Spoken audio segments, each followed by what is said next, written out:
What's up, my wizards? It's Dev from SBMTG on the YouTube.com. Down there we like magic, and today I got a good one for you. The weirdest deck in the format, and one of the coolest decks too. Here's 5 color new perspectives. Well, relative to some of the other lists in the format that are just like traditional aggro mid-range control list right now, this deck is actually a pretty intricate combo deck that's trying to do a bunch of stuff. Basic idea here is that we're going to ramp into a new perspectives on turn 5, and then like immediately draw our deck and generate mana the whole time that we use to win the game. So, deck is trying to do an awful lot of stuff. We're going to talk about all of it here today. But before I get into the list, let me just remind you real quick, not going to take too long, like the video.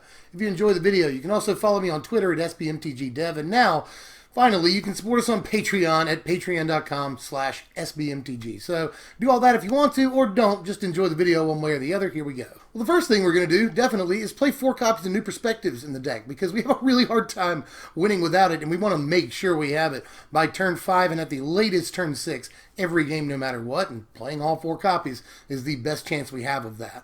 I was going to play 3 copies, but you know, the more you think about it, the more you have to have this card, and it kind of sucks to draw it when you're going off, but a lot of the times you can cast it and just draw 3 more cards, which is fine by you. A lot of the time. You're generating a lot of mana when you're going off after you cast New Perspectives, so you can cast another New Perspectives if you happen to draw one. Can happen. And sometimes you'll want to cast more if you do draw them while you're going off, you know.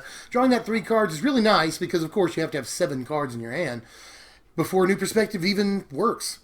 So, you know, sometimes it's great to be able to draw 3 and give yourself a little extra insurance, get up to 8 or 9 cards, and make sure that you can put the game away, continue free cycling for the rest of your turn, and not have to worry about going down to 6 cards. So, sometimes it's kind of okay to draw it in multiples, but even if it is a little bit of a hurdle if you draw one while you're already going off, you still want to play all 4, you have to draw the card to win the game, because free cycling is what the deck is all about. Another thing that we absolutely have to play a playset of, like no questions asked, is Shadow of the Grave. Gotta play all 4 of this, because basically, if we can just get 2 mana, and I've already said you can get 6 mana easily while you're going off. We'll get to how you do that in just a second, but you can easily get 2 mana while you're going off, even if you tapped out for your New Perspectives. It's totally possible. So just putting all the stuff that you cycled that turn back into your hand is absolutely crazy, because sometimes that'll be like 12 or 15 cards. Totally possible. And even if you're, casting it right after you start going off, it's still 3 or 4 cards you put back in your hand and just draw more. You'll draw into more Shadow of the Graves, cast it again. That's, that's what you're going to do when you're going off, is cast 2 or even 3 Shadow of the Grave to keep getting all your cycling stuff back and keep the combo going. So, gotta have all 4, because you actually want to see it as much as possible. If you see all 4 Shadow of the Graves while you're going off, you're perfectly happy with that a lot of the time. Now we got to talk about our win condition. And this one might be actually slightly controversial, but I've tried a lot of stuff. I've been brewing with New Perspectives since the card was revealed, which was like a few weeks before Amonkhet even came out, like 2 weeks before Amonkhet came out. So I've been brewing with this card for a while, and I've already mentioned the Noose Constrictor and Fling idea, which is what a lot of people were on when this deck first started, but the combo is kind of fragile, and Noose Constrictor makes you discard your hand. Even if you Shatter the Grave, you'll usually have to discard your hand again to get him up to enough power to fling him and kill. And at that point, if your opponent can disrupt the combo, not only do you not win that turn, but you're left with an empty hand, and New Perspectives, again, has to have 7 cards in your hand. You gotta have a full grip for that card to work, so you're just done. You're just done. Not only do they blow away your chance of winning right then, but you're probably going to lose, because it's going to take forever to get enough cards to make New Perspectives work again. So, Noose Constrictor was just really, really fragile. Didn't quite work. You have to resolve it. Keep it on the board. You have to resolve your Fling. Just, there were issues with that. So, I went on from there to Drake Haven and 1 copy of Samut. I don't know how much you need the copy of Samut, but I really liked Drake Haven. I felt like that was getting a little bit more to where we wanted to be here. And the 1 copy of Samut was so we could just drop it after we've made a bunch of Drakes, swing over with haste, and win that turn. I think it's really important to be able to win the turn you play New Perspectives, and not have to say go. But we have some ways of gaining life and stuff in this deck. I just really don't want to have to say go after we drop the New Perspectives. So, but even though this was a better plan, I think, than the Noose Constrictor Fling idea, it still wasn't quite there, and Samut was really, really awkward. Even though she worked for what we wanted her to, she's still a little bit awkward. What I've landed on here is the card I was most reluctant to try at first, and that is Faith of the Devoted, which is actually probably the best thing we can play here. Well, Faith of the Devoted is actually, like, pretty consistent when all's said and done, you know. The thing about Noose Constrictor and Fling is that it was a little bit flimsy. I already talked about that at length. Samet and Drakehaven requires a fair amount of mana, and you have to keep all those Drakes in play. You got to keep your Samet in play. You know, there's a lot of protection that you have to worry about in that scenario. And again, it requires a lot of mana. Kind of chokes you. We're making a good bit of mana here, but there's like 13 mana. You have to pump into playing Samet and getting all your Drakes. But with Faith of the Devoted, turns out it just takes like 10 mana, which we can totally do. And that's just to kill them in one turn. Faith of the Devoted also gains us life, so even if we do have to say the dreaded word go, then there's a chance we gain like 8 to 10 life. Even if we haven't finished them off, we've at least been able to like fog them for a turn. You know, like we can say go and not die on their attack step a lot of the time, because Faith of the Devoted may not have killed them, but it did gain us a bunch of life. So there's also that about the card, you know. We don't have to, like, if we don't have Samet, we have to say go and then wait till our next attack step to swing with our Drakes. No, we just immediately get 2 life lost on their end and 2 life gained on our end. That's just much better than having to wait to swing with Drakes, and they could get removed. This has been the most consistent thing that I've tried, at least. Faith of the Devoted is surprisingly good, keeps you in the game if you needed to, or can just deliver the knockout punch like the same turn you play Perspectives. But how are we making all this crazy mana the same turn we play a 6-drop and tap out? How is that happening? Well, we're playing a few different cards that do some cool stuff here. Graphic, we're playing 4 copies of Shefet Monitor, 4 copies of Vizier of Tumbling Sands, and 4 copies of, wait for it, Weirding Wood in the deck. Now, first of all, combo, Weirding Wood and Vizier of Tumbling Sands. First of all, if you've got a Weirding Wood on a land, you can always just untap it with a Vizier of Tumbling Sands, and that nets you 2 mana if you've cycled the Vizier for free. That's awesome. If you just have like 2 Viziers and a Shadow of the Grave, you're suddenly generating like 8 mana. It's insane. Plus, Shefet Monitor can cycle for free, draw you a card, and go get you a land to put into play untapped. That's crazy. That generates free mana too, you know? So it's entirely possible if you've just got like 2 Viziers, a Weirding Wood on a land, and a Shefet Monitor or 2 as well in your graveyard. You know, Shadow of the Grave, get them all back, start untapping things. Mana comes fairly quickly in this situation, and as you cycle through the deck, on the turn you go off, you'll get even more Viziers, you'll get even more Shefet Monitors, you'll put them all back into your hand with Shadow of the Grave. You will generate a bunch of mana on the turn you go off in this deck, if things go right, and we've got 4 of all the cards we need to make that happen. Shefet Monitor and Weirding Wood also help us ramp into new perspectives on turn 5. And the difference between turn 5 and 6 is huge. It's great to have the option to cut a turn off of our own clock. But now, on to all the other cards in the deck that cycle, which will be the entire rest of the deck, you know? The deck plays 24 non-land cards that cycle, and 12 lands that cycle, so we're looking at 36 cards. Over half the deck cycles. You want to have a critical mass of cards that do that so that you can go off a little bit more easily and not trip up whenever you are going off with new perspectives. So let's look at all the rest of the cards in the deck, most of which cycle here. And I'll start with 2 Curator of Mysteries. Now, if we can just get this into play on the turn we go off, we got a few extra mana. This is both a decent flying body that can block, you know, it can block and trade with the Heart of Kir, and there's good reasons to play a Curator, and sometimes you just want a 4/4 flying body because that can obviously also win you the game. But if you can get it onto the board at any point during the game, then it really helps out when you're trying to go off. Now, you can go off without it, don't get me wrong, but if you do have it on the board, it makes going off way, way easier, blasting through basic land pockets and stuff like that, and get to more cards that can cycle. So Curator's not only a decent body, but he really helps when you're trying to go off. If you've got a Curator on the battlefield, it's really hard not to go off with the new perspectives. And the rest of the cards in the deck are just all more or less defensive pieces, you know. There's going to be a lot going on the other side of the board. We are playing against someone. There's always that to consider. So we've got to play some defensive options to throw them off, remove some permanents, you know, negate some attack steps and stuff. So with that in mind, let's start with 4 copies of Censor. Got to play it. This is a really good tool against aggro, especially on the play. This is fantastic. Keeps smaller dudes off the board up to like turn 3 or even 4. People are playing 5 drops in this format, so this can counter Glorybringer on curve all day, you know. The Censor is relatively useful throughout most of the game where we're not trying to drop new perspectives.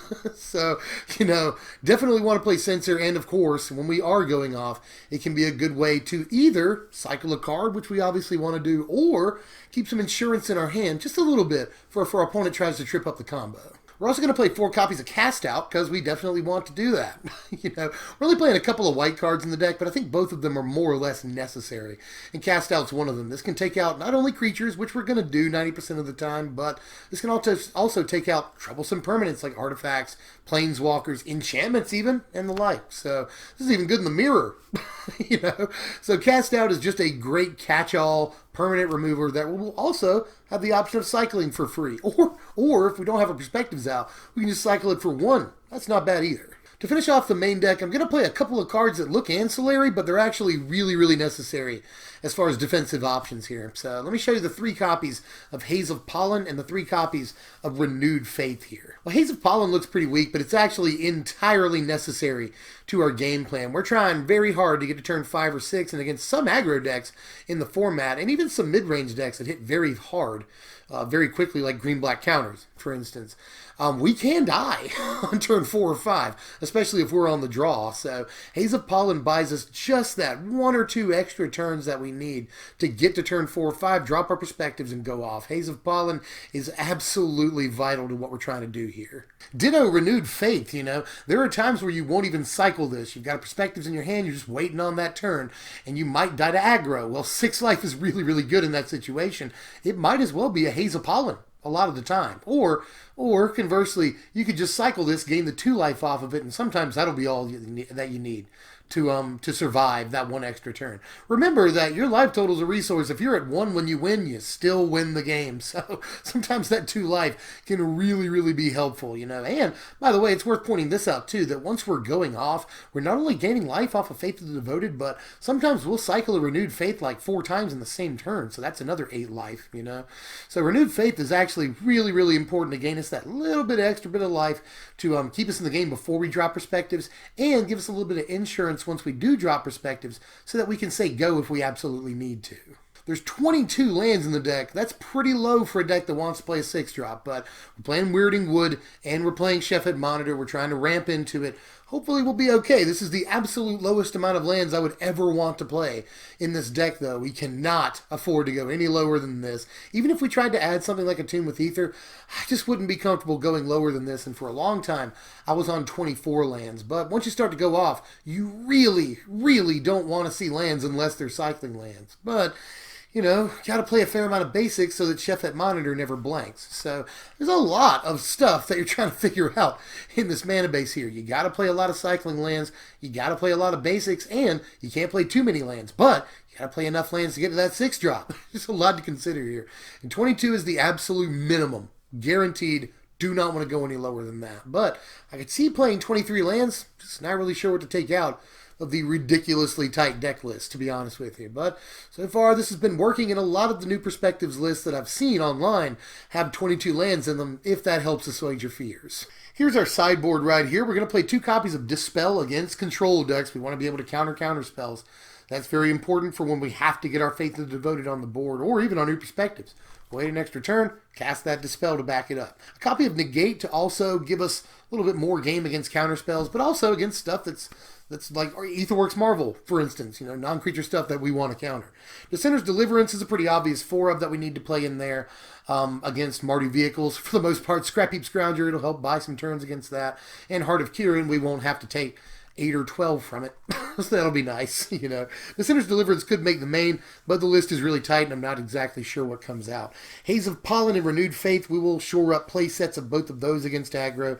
Drake Haven we will bring in, mostly against control. I like it a little bit more than Faith of the Devoted because, just a never-ending creature factory on a stick is always good against a deck that has a hard time dealing with a thing like that. And 2 Sweltering Suns in the board as well, just to deal again with the aggro matchup. The only red card in the deck, but, Weirding Wood, if we've got one out, can help us cast this very easily. And of course, that creates curve issues because they both cost 3, but we will want Sweltering Suns against aggro, guaranteed, even if we have to wait till turn 4 to play it. 2 copies of Archfiend of Ifnir. We will have the mana to play it once we start going off, but it's only really good against creature-based decks, so it too will come in against aggro. Here are your power rankings right here. Final score of 60, which seems low, but pretty good because it's only $1 a point, I haven't really even talked about the budget of this deck up until now, but it's only $60, and most of that is the lands. All these bicycle lands add up, man. It's like $35 for this mana base, but you got to have those bicycle lands, and you'll be happy that you bought them if you do buy into the deck, you know.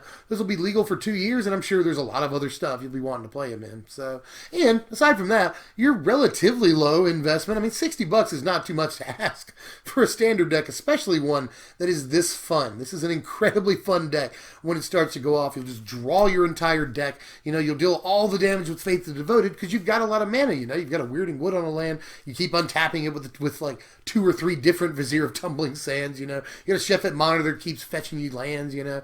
Just like, the deck is ridiculously fun. There's a lot of moving parts, but hey, you know, combo decks want things that draw cards so they can get to all of their important pieces. This definitely has that. 36 cards in the deck draw you cards. So we've definitely got all the card advantage that we need to help dig for those combo pieces. There's just a lot of really cool stuff about this deck. Seems fairly intricate, but is a blast to play. Now, don't get me wrong, there's a lot of decisions that you'll have to make. This is definitely a deck that you want to get some reps in with. You know, you won't be incredible with this deck the first few times you play it, but eventually you'll get pretty good. You know, there's just a lot of intricate decision making to make. In the first few turns, what do you get rid of? What can you afford to cycle? What do you have to keep? You know, do you keep this even when you're going up? Do you keep a Censor while you're going off? Do you keep a cast out while you're going off just in case you have to say go? You know, a lot of decisions you'll have to make, but once you get those reps in, the deck is insanely fun. Give it a shot. But I'm tapped out for this one. That's all I got to say about this deck for now. I may actually revisit this deck at some point because I've really enjoyed playing it. I have, like I said, I've been brewing this since New Perspectives was revealed. That was kind of way before the set even came out. So, been really thinking about New Perspectives for a while, and this is the best list that I could come up with after probably rewriting the list like 30 times. It's really been a slog making this as good as we possibly could, but I think we have made it as good as we possibly could, but, you know, there's always something that we've missed, possibly. So let me know down there in the comments section how you would change it, what you'd rather play. Is Drake Haven better? Would you still go with Noose Constrictor and Fling? Still want to try that? I don't blame you. It's fun. Fun is fun. But what are we doing next time? Well, last time, New Perspectives was up against Always Watching, the Naya Always Watching deck. Plays, obviously, Always Watching. And then Exert guys like Glorybound Initiate, Glory Bringer, you know, lots of glory stuff. And also Arlen Cord. That's the whole reason that the deck is Naya. And that deck is pretty awesome. That deck is pretty awesome, and a lot of people wanted to see it, but New Perspectives was the clear winner. So we're going to put Naya Exert, Naya Always Watching, up against Green-Black Constrictor here. And I think I know which one might win, but I'm interested here. You know, Green-Black Constrictor is definitely making a comeback right now, and a lot of people are putting their heads together to try to figure out the best build of Constrictor, because it definitely looks like it could be a contender without Saheeli combo around. So let me know which one you want to see more, Naya Always Watching or Green-Black Constrictor, and we'll get that out for you next time. But I guess I'm out of here for now. If you enjoyed the content, please remember to leave a like and follow me on Twitter, SBMTGDev. And, of course, you can check out our Patreon at patreon.com/SBMTG. And if you join our rewards program, there's some cool stuff. You know, you pledge $1, you can know what deck techs we're going to do the day before we do them. You get to know before everybody else what deck techs we do. You pledge $5, I'll send you a signed card. And by the way, I know I'm just some chud, so I'm trying to send people actually decent cards. You know, I've got a bunch of like full art lands that I've signed. I've got a bunch of Transgress the Mines. There's a Sorin Grim Nemesis in there, a To the Slaughter. I'm sending out a bunch of good stuff. An Anguish Done Making. You know, I think I've already said maybe Brainstorm, but I'm sending that out too. There's a bunch of stuff, like good cards, that I'm sending out if you pledge $5. So do that. And if you pledge $10, I'll be your deck doctor. You can email me a list, and I'll help you out with it. So there's a lot of cool, you know, cool rewards and stuff that we're trying to post up there. Check out our Patreon, patreon.com/SBMTG. That's all the pitching I have to do, because I'm not very good at pitching. But anyway, I'll see you guys later. Hope you enjoyed it. Thanks for watching, my wizards.